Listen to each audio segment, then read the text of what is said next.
scary stories. This happened right before the quarantine hit where I live, a couple of days before Christmas in 2009. I was home from college visiting my family, two of my three younger brothers, my mom's boyfriend, Brian, and my three dogs were all at home at the time. For context, my house has a separate garage from the rest of the house that we converted to a hangout room. The rest of the house has floor to ceiling windows, so you can see the backyard from nearly any room in the house. This occurred in broad daylight, likely around 2 p.m.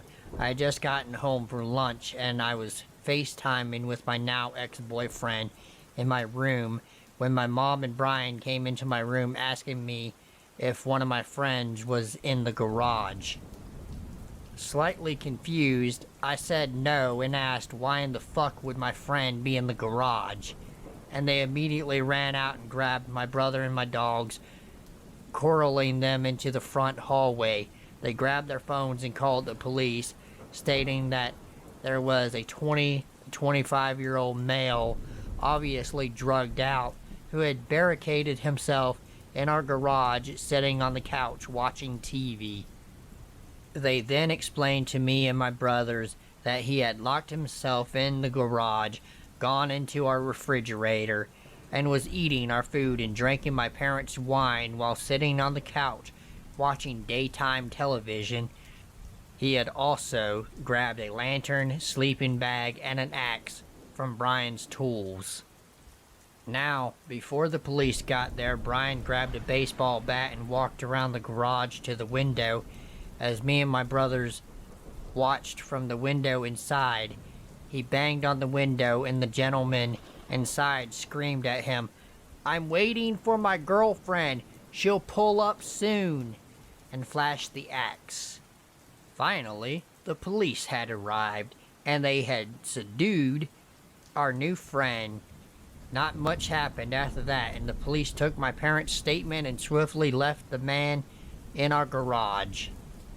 My brothers and me were okay and quickly updated the last brother on what he had missed when he came home.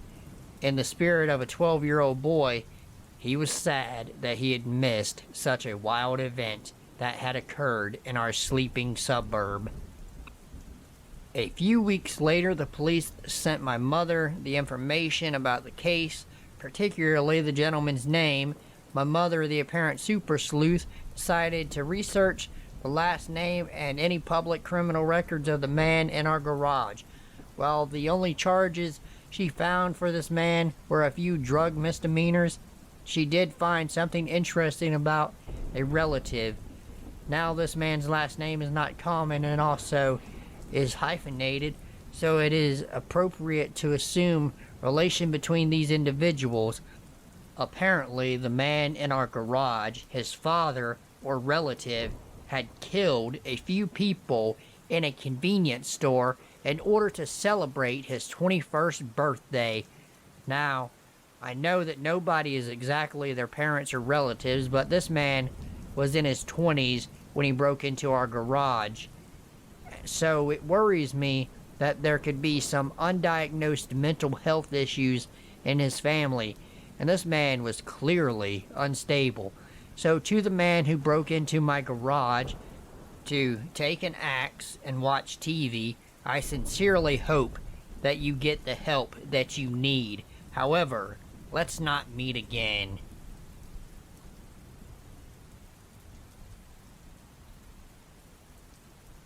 I was probably around 16 when this happened, and I was kind of a rebellious kid.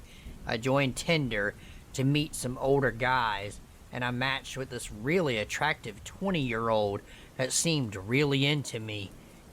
Anyway, he asked to pick me up from school the following day to get ice cream and walk around a nearby lake. I said yes. He picked me up, and we had a great conversation, nothing weird, and it seemed like we were really enjoying ourselves and each other's company. We got to the lake. No one was there because it was the middle of October and cold on the water. We walked around about halfway around the lake, and that's when it got weird. He started talking to me about crime documentaries and how he had studied them and knew how to kill someone without getting caught. He started making tracks in the mud and said that he would want to wear 2 big shoes so that the police couldn't match him on shoe size. He picked up his shoe and showed me a size 10 and a half and informed me that he wore an 8. I got uneasy. He was strolling around me while I was sitting on the bench like I was prey. He went to one of those dog baggie dispensers and pulled one off. He sheathed it up to his elbow and started swatting it in my face. I thought that he might be trying to gross me out, so I was half giggling and swatting it away. One of my swats, he grabbed my forearm and pulled me in and put the bag over my head. Still, I thought he might be kidding, but as I tried to get away, I noticed he wasn't letting up. I was starting to panic now, realizing I wasn't getting any air, and he picked me up in a sort of headlock position. I was kicking and trying to elbow, and I guess one of those elbows connected to his groin, and we both fell to the ground. He laughed and said, "You got more fight in you than I thought you did. I was gonna make you pass out, but I didn't even get that far. I'm proud of you."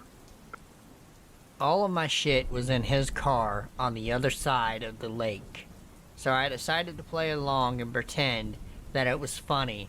I told him I needed my inhaler now and to walk me back. He did, surprisingly. I got to his car and grabbed my taser and my phone and got the hell out of there. While we walked around the back of the car to his driver's side, I texted my mom SOS and to track my location. When I looked up from my phone, I noticed the guy had pulled out a pocket knife. He slowly laid the tip of it into my chest, just enough for it to almost pierce my skin. He stared at me with a blank expression on his face, and this went on for about a half a minute. I don't know why, but I said, "You're not gonna do it." This seemed to snap him out of it, and he paused, and then hysterically laughed. Between laughs, he got out, "That's the second time I could have killed you today." The whole drive home, he proceeded to tell me about how he would have raped and mutilated my body if I had, quote unquote, accidentally died that day. I got home and bolted out of his fucking car. As soon as I did, he sped off. I got a dick pic later that night, and then he blocked me. I looked him up, and it turns out that he was actually 27 years old and had a criminal record for domestic violence. That's all I could get of him, though. I reported it to the police, but nothing came of it, though. Probably because I wasn't willing to tell my parents what had happened. Either way, worst encounter of my life.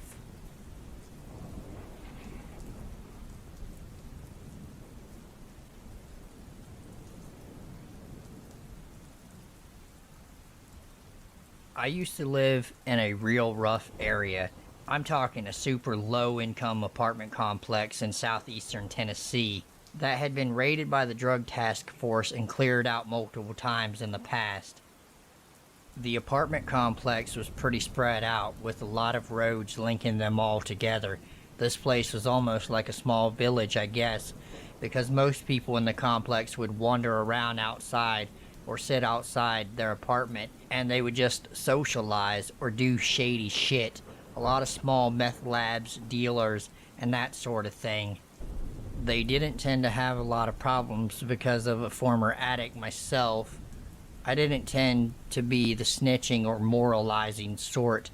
As long as whatever fuckery you were up to didn't impact or involve me, I didn't really give a fuck, as long as nobody was getting actively harmed. So that's who I was.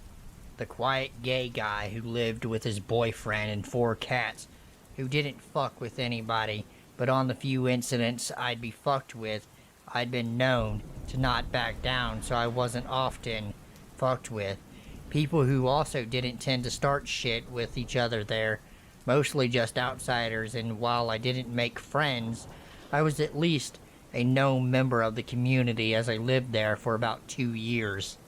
I did not have the option to move out. I was poor as hell, and between me and my ex, I was the only one working. I was able to keep up with us and the cats fed and bills paid, but that was literally it, and sometimes I struggled to do that. At least the bills part. Can't say any of us ever went hungry, even if what we were eating was low-grade shit. I drove a shitty, old 2001 Jeep Grand Cherokee at the time. This vehicle was such a piece of shit that every time I got into it and turned the key, I'd pray to God, hoping that this wasn't the day that it finally stopped working. The vehicle had a ton of problems, some of which I managed to fix on my own, others not so much. That said, it was my lifeline, the only way I had to get to work.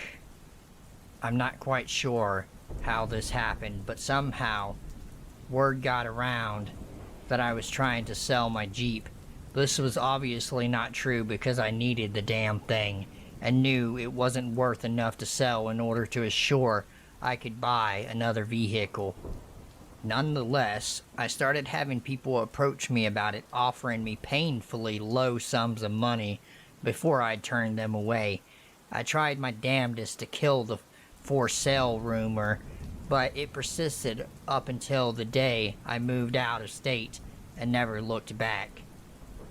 So, one night, toward the end of my tenure at the complex after me and my ex had split and he moved out, I was alone and gaming on my PC.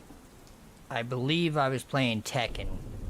I heard a loud, frantic series of knocks at my front door. These apartments were small and shitty, so it was within visible eyesight of my bed in the bedroom, and this dude was knocking loudly. I get up, already stretched out because of the hour, and grabbed the knife I had and looked through the peephole. I could not really see anything because it was so dark, so I talked through the door. I asked who it was and what they wanted, in a commanding, almost aggressive tone, because I wasn't trying to look vulnerable. For reference, I'm just under 6 foot, around 220 pounds. I'm by no means small or weak. That said, I'm also not a one-man army or some kind of badass. I'm just as human as anyone else, and while I'm not one to run away from a fight, I'm also not the idiotic type to run towards them. I heard nothing at first, so I asked again. Nothing again. I stood there, trying to listen for a few minutes before returning to the bedroom, and a few minutes later, I heard the knocking start once again. This time, I went to my window to see if I could see anyone outside at all, and I saw several shadows lurking near my Jeep, parked just outside. Now at this point, I was worried that they were going to try to break into it or steal it, so this time I actually opened the door. Standing in the little alley thing in front of my door was a group of 3 individuals. I only recognized the one who was standing in front of the other 2. I'd seen him around the complex and knew he lived there. I'm still packing the knife, but I'm not brandishing it at this point. I asked again what he wants and what the hell these people are doing knocking on my door at 1 a.m. and lingering around my Jeep. He said he heard it was for sale and he wanted to buy it, offering me the pitiful amount of money he had on him. Legit, like $30 for it, and said him and his boys were just checking it out. I told him, look man, the Jeep isn't for sale. I don't know what the fuck you heard. And even if the Jeep was for sale, I wouldn't sell it to you for $30 fucking dollars. Now please, get the fuck off my property. After this, he gestured for his buddies to come over, and now I had 3 people standing shoulder to shoulder in the hallway leading up to my door, doing their best to intimidate me, before the guy asked, in a real fucked up tone, "You sure about that, boy?" Before I said, "Yeah, the fuck I am." After which I revealed the knife and ejected the blade from the handle. This was a larger knife with full brass knuckle guards and spike at the bottom of them.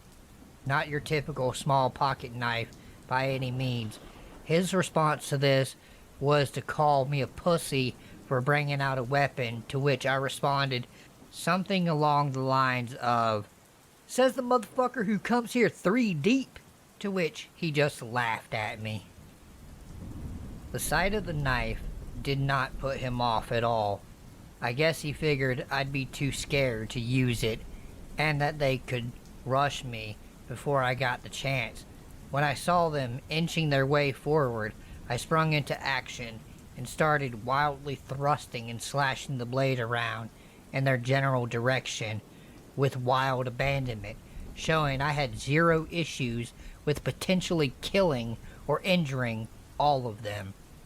I knew I was not likely to win a 3-on-1 fight, even with a knife, but I made it goddamn clear that if I was going down, I was taking at least one of them with me. They backed up and started spewing shit talk at me, including calling me a faggot and other choice words. I was known to be gay, even if most people act surprised when I tell them. I kept moving towards them as they backed up, showing that at this point they either were going to leave or someone was going to get stabbed. By the time I got to the end of the hallway to the lot where my Jeep was parked, I noticed 2 more people standing by the Jeep and internally swore at myself for just not going back inside. But I was in too deep now. At this point, I went all in and started yelling at the top of my lungs, acting like a bloodthirsty lunatic who was just out to hurt people in a similar manner to how people try to scare bears away. I was just trying to be as loud and as threatening as possible to really sell the idea that even if they took me out, at least one of them might end up dead as a result. And to be honest, I fully intended for it to go that way if the shit popped off. One of the guys by my Jeeps then brandished what looked to be a piece of wood at me as a threat, to which I responded, "Come at me with that stick and I'll slit your goddamn throat, you stupid motherfucker." I remember saying this very well because one of the other guys thought it was the funniest shit in the world and started laughing, not in a "you won't do it" sort of way, but in a manner that seemed like I was genuinely entertaining him. I was so hyped on adrenaline, my response to this was to slash at him, as he was one of the closer ones to me, at which he swore at me before running off, and all the rest followed suit. After this, I went back inside and stayed awake until sunrise to make sure that they did not come back, before finally falling asleep on the couch by the door so I could hear if anything else happened outside and hopefully wake up if it did. Nothing more happened, and the next day after, I saw the guy who initialized the standoff with me as I was getting home from work. He followed me up to my apartment where I parked and apologized for what had happened. He said he was high at the time and also drunk, so he was feeling extra stupid. I told him not to fucking do it again. He then quickly approached me and hugged me in this real bro sort of way. I went along with it and told him to have a nice day before going back inside and settling down. I had no more incidences with him and his buddies ever again after this. Even though I played it off as not caring, It was mostly just to avoid further conflict. So, to the whacked out meth head and his friends who decided it was all in their best interest to intimidate me into selling my vehicle for $30, let's definitely not ever fucking meet again.